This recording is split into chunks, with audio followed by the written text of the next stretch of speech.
EVO Lite, just a quick introduction we've put together. We've been using them all the way through the store. Any further details, just watch the next videos coming through.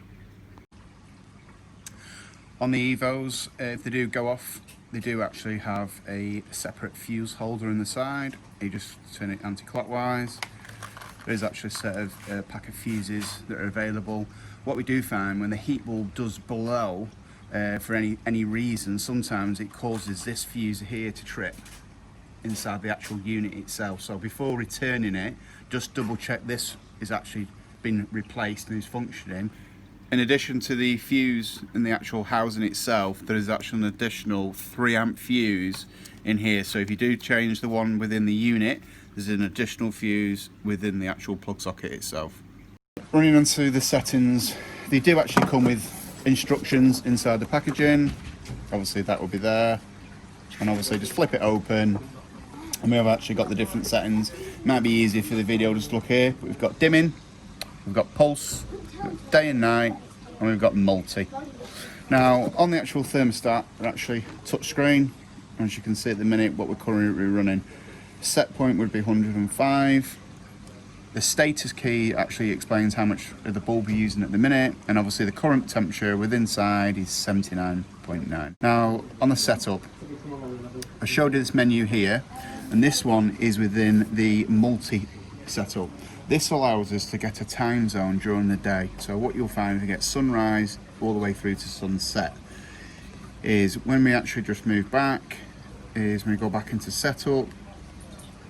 As you can see here, you can change it from dimming, but in multi, you can go into constant, or you can move onto day and night. You need to measure the temperatures within the terrarium to actually get the right settings. So you need to see what species you're keeping, decide what it needs to be, and then mimic this. And it might take a day or two playing around to get the actual settings correct, but there's enough features within it through the data logging section, which is on here, which you can set.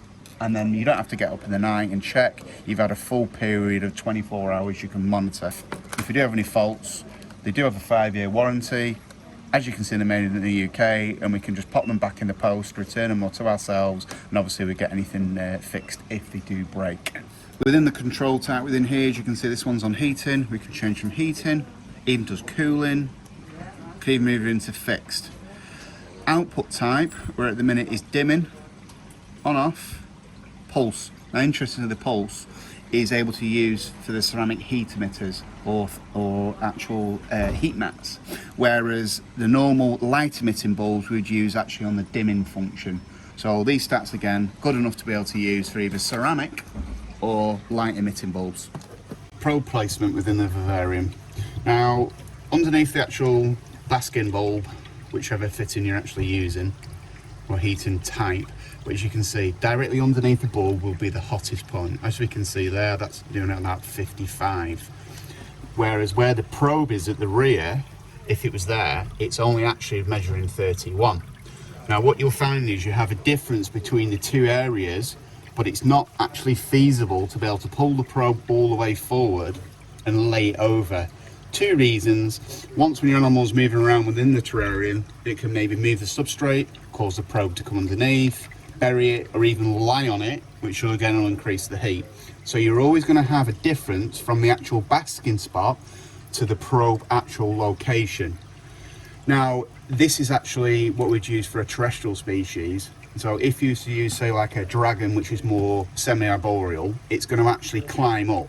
So the probe placement would actually sit higher than natural and lower where it sits. So we just need to be sensible when we actually think about the animal.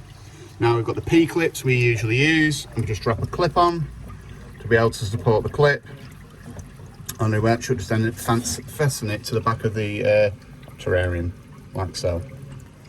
Once we've established the actual hotspot, what you will actually find, we get a thermal gradient. So where we'd actually sit here and bask, actually as the animal moves over here to this side of the terrarium, we'll notice, say on this spot, it is considerably cooler. I'll just pull this back in, and now you can see you go all the way down to 26. And then if we move over here, look at that difference.